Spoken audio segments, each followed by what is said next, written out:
Have you seen that new banner trailer yet? Shit's pretty fucking legit. So the stats haven't come out as of this video yet, let me tell you that right now. They will be later on tonight, I'm sure. Data miners will be all over that shit. Like flies on a pile of shit.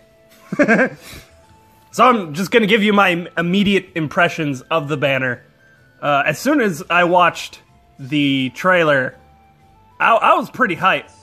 Because I like it primarily for its uniqueness. And the fact that they're actually doing something with dancers.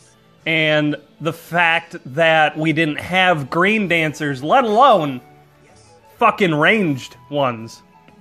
So the banner's gonna have, what, a dagger, 2 mages, and Azura, which is wielding an axe, essentially. Damn. That's pretty nuts. That's pretty fucking nuts. I really like the fact that it's essentially shaking up the status quo. This is completely unexpected, completely different than a lot of us would have imagined they would be, the direction that they would be going, right? It almost seemed like that they would never touch dancers ever again. I'm sure that's not at all what the plan was, but that's kind of what it felt like. It's gonna be like, ooh, look, new units. Oh, they can do these sort of things. Like, oh, sweet, even more new units, and they got cool abilities, and they can kill shit this way. Hey, even more new characters, and they can kill shit in a different, unique way. So I really like the fact that they're doing something like completely different. It looks great. It looks awesome. It's new. It's fresh. It's even got child units. Another thing we weren't exactly sure that IS is going to touch with a 10-foot stick. But they have. And it appears they've done it in a pretty good way. So there could be a chance that there are more child units in the future. And due to the fact that both Awakening and Fates have essentially a greater audience, and yes, a lot of us may be big fans of other games. Other games may be our favorite, like me, is the Radiant series. We also have to admit that we also do know of and have experience with and know the characters of Awakening and Fates. So the audience is simply just bigger. They're playing it safe by using these characters. Whereas if they went with other ones, like, I don't know, Nils, other dancers and singers, you know, racing in the history of Fire Emblem, they may not get as many people to spend orbs on these characters. It's more of a business tactic than anything, using characters that are guaranteed to be more familiar with the fan base overall, rather than maybe some fan favorites. I can see that to an extent. But just looking at all of the units, the best one appears to likely be Azura, for very obvious reasons. But everything really does look exciting, and it's nothing we expect, it's nothing I expected. This is really nice. I like it a lot, actually. But it does have a couple of drawbacks. Sure, the hype is real. Go ahead and hop aboard the hype train, because it's only going to hit a couple stops, right? But it'll get to its destination. It's not necessarily meta-breaking or meta-shaking. Again, in my opinion, it kind of just rustles the jimmies of the meta a little bit. It just kind of rustles them a little bit. It's nothing like, you know, Brydelia or Reinhardt, where they're, like, absolutely top tier, necessary to have on your fucking team if you want to win ever. Or like the Brave heroes. We'll have to see the stats. But all of the dancers should, quote-unquote, fall under the average BST for dancers, which is right around 150. Reason why I bring up BST is because depending on the movement type and the very specific unique skills that certain characters may have, for example, armored units generally have a much higher BST to make up for the fact that they only move one space at a time. Get it?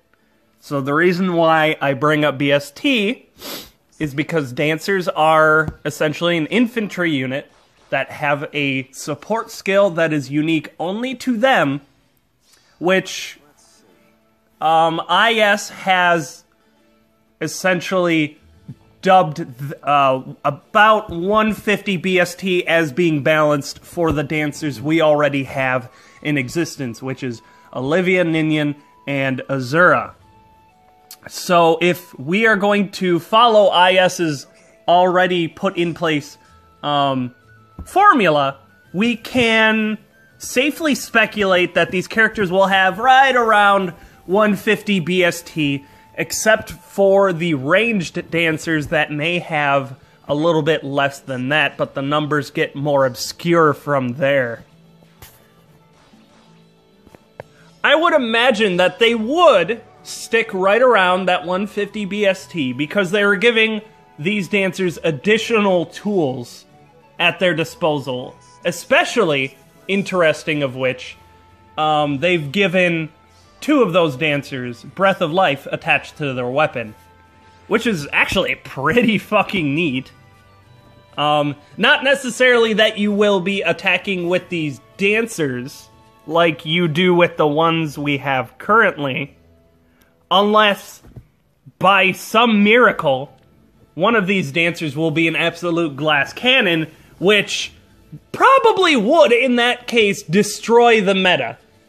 If we had a character that had the same attack and speed stats as, say, like, Lucina, and she had the ability to dance, she could end up...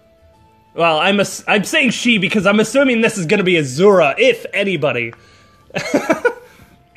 I would assume this particular dancer would end up being crowned king or queen alongside Reinhardt and some of the other high top tier, like, widely and greatly accepted as top tier units in the current meta game right now. But the banner, it's shiny and pretty. I've calmed down from the hype, and now I realize it's not super epic. I still like it a lot. Don't get me wrong, I really do like it.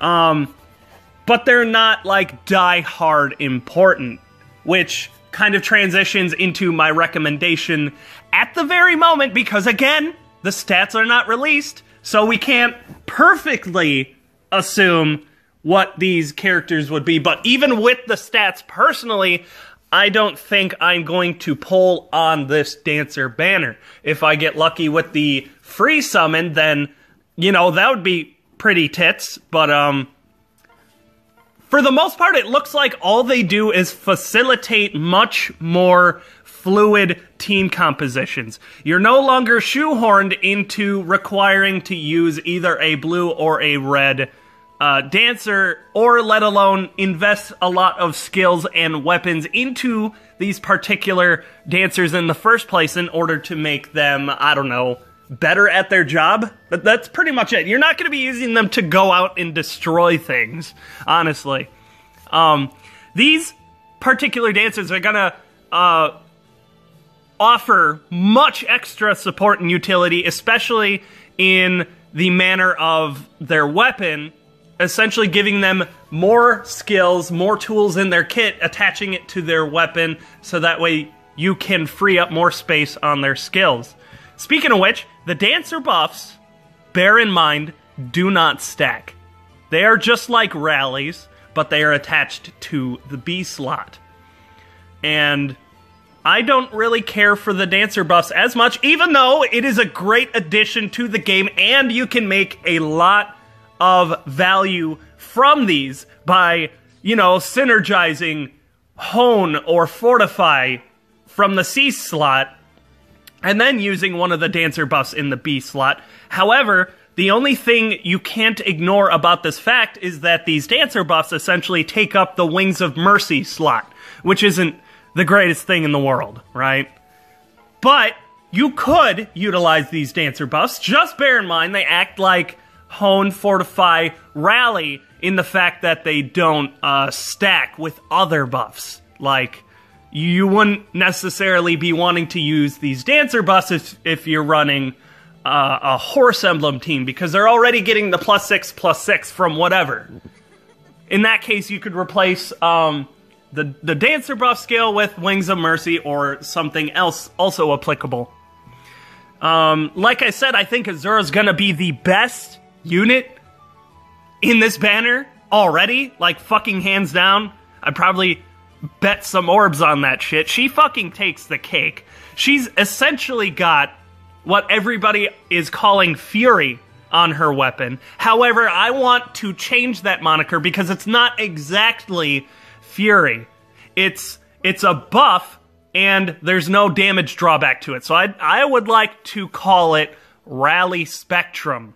And if you're familiar with Awakening or Fates, this will sound very familiar and make a lot of sense.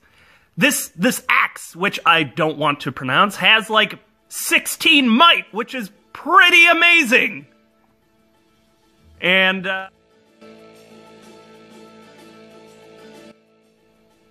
as far as this banner goes, I'm thinking Azura obviously takes the cake. She's got the might 16 axe. It's got Rally Spectrum when she dances. Understood. Bear in mind that's after she dances, so that's not just a free buff coming out of nowhere. Yes. I would say if you've already got a dancer, and the thought of having additional dances or different ones never really crossed your mind, you don't really need to pull off this banner, because it's already good enough. All this banner is about is giving you additional tools to the dancers you already utilize, or just giving you essentially a new tool altogether. Because for me, personally, it's already good enough. I mean, sure, I've got Ninian, but I'm pretty sure these dancers are going to blow the Kurt ones out of the water. That's the entire purpose. It's a really cool banner, but I think I'm going to pass. I'm going to pass on it. If I'm lucky, I'll get something out of the free one, or maybe I'll get something down the line. These might be limited. Who knows? They seem really neat. Well, you could pull off of them. I would say pull until you get a 5-star. These are probably worth it, but not to me. Just not to me.